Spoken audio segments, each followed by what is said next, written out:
안녕하세요. 너와나의 은퇴학교 꿈꾸는 자본가 이권보입니다. 은퇴전략가 김동석입니다.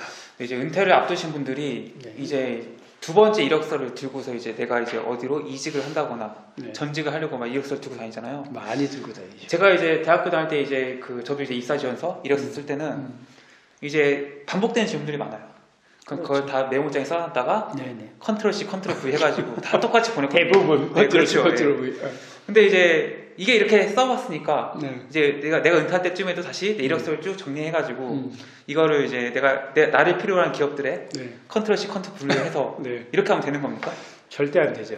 그거 어떻게 해야 됩니까 그럼? 이제 은퇴자들이 우리 지금 5060 세대 분들 또는 이제 은퇴를 앞두고 계신 분들이나 막 은퇴하신 분들이 이런 영상에 많이 보잖아요. 네.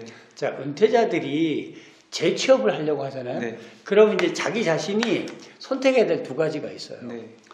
은퇴자가 재취업을 하는 유형은 두 가지인데 네. 첫 번째로 치면 네. 이직하려고 하는 사람이죠. 그 얘기 뭐냐면 내 경험을 가지고 동종업계로 가보겠다. 이 사람들은 뭐냐면 은퇴를 막 해서 1년 이내에 있는 사람들이에요. 네. 그러면 일단 현장 경험이 풍부하잖아요. 네. 화려한 스펙을 갖고 있어요. 그러니까 당연히 헤드헌터나 이런 사람들이 그렇지. 대기업에서 임원으로 퇴직을 했어.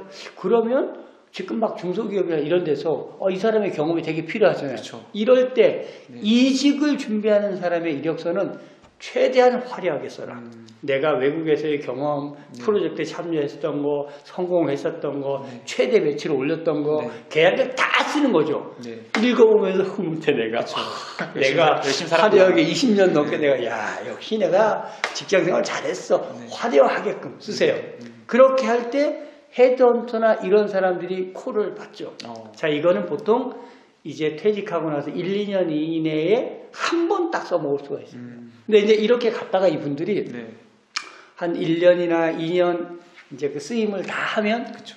다시 나오거든요. 그쵸. 그 이분들이 또 경험이 있잖아요. 네. 또 다시 그렇게 화려하게 씁니다. 이렇게 하고 또 다시 이제 아까 얘기한 컨트롤 C, 컨트롤 V로 막 그쵸. 뿌려요.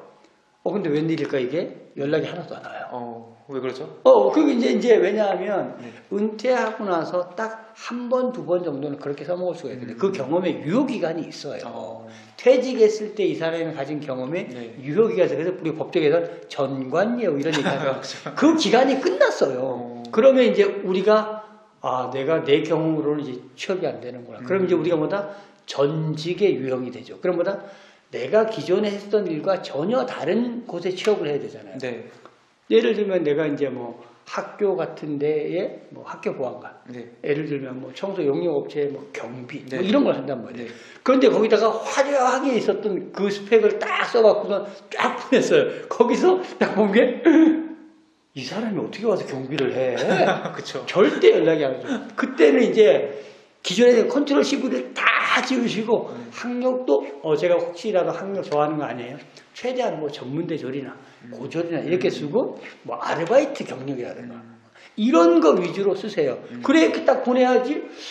나이도 뭐 50대 후반이고 우리가 뭐 경비하는데 뭐 이 정도 사람이면 3교대 성실하고 야간 근무도 잘해주겠네 라고 되는 거예요. 그쵸. 근데 많은 사람들이 똑같이 화려한 스펙으로 또 여기다가 보내요.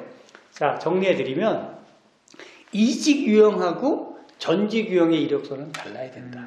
이직 유형은 은퇴하고 나서 얼마 안 됐을 때 최대한 화려하게 스펙을 써서 내가 동일한 업계로 가볼 때는 이렇게 해라. 근데 이제 이 유효 기간은 짧다. 이 기간이 끝나고 나서 전혀 다른 분야에 가서 일을 하면서 우리가 보통 그렇잖아요.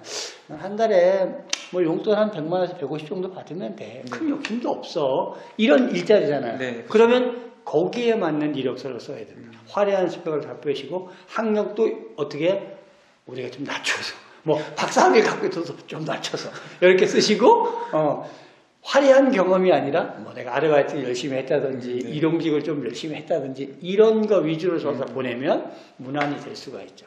뭐 실제로 진짜 그 하이 스펙이라고 하죠. 고스펙자들이 굉장히 조금 이제 고용을 한 입장에서 부담스러운 게 뭐냐면 부담스럽죠. 저희도 이제 사람 뽑으면 알지만 그럼 정말 능력이 뛰어나고 좋은데 이 사람이 과연 오래 있을까? 그렇죠. 우리가 이렇게 대우를 잘 해줄 수가 없는데 그렇죠. 높은 연봉을 줄 수 없는데 이 사람 뽑았다가 그냥 일만 가르치다 끝나는 거 아닌가. 그렇죠. 그게 기업 입장 다 비용이거든요. 네, 똑같은 이제 거죠. 그런 맥락을 보면은 네. 정말 이 사람이 정말 오래 있을까라는 관점에서 이렇게 능력 있는 사람이 할 만한 일이 아닌데 네, 네. 이런 우려가 있어서 사람이 아예 뽑지 않는 거죠. 그렇죠. 그러니까. 네.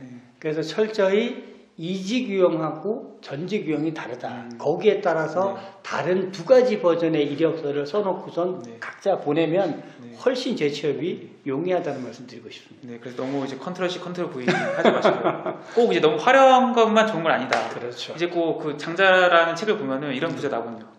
결국 산을 지키는 나무는 곱고 이렇게 높은 나무가 아니라 구불구불한 키가 못생긴 작은 못생긴 나무는 결국 산을 지킨다. 그렇죠. 다 목재로 쓰이거든요. 좋은 그럼요, 나무들은. 그럼요. 그렇게 다 쓰임이 있기 때문에 여러분의 이력서 뭐 굉장히 화려하신 분도 있고 화려하지 못한 분도 있겠지만 자기의 지원하는 기업에 맞춰서 쓰는 게 중요하다. 네네. 네, 그렇죠. 네. 그래서 오늘은 재취업을 위한 두 가지 이력서 유형에 대해서 한번 이야기해봤습니다. 이직과 전직을 정확히 구분을 하시고요. 내가 이직을 하는 것인지 전직을 하는 것이 거기에 맞춰서 이력서 쓰시면은 훨씬 더 성공적인 재취업을 하실 수 있을 거라는 생각이 듭니다. 네, 너하나의 은퇴학교는 주식, 부동산, 경제, 은퇴 전략에 대한 다양한 콘텐츠를 올라오고 있습니다. 이러한 분야에 관심 있으신 분이라면 구독과 좋아요 눌러주시면 감사하겠습니다. 고맙습니다.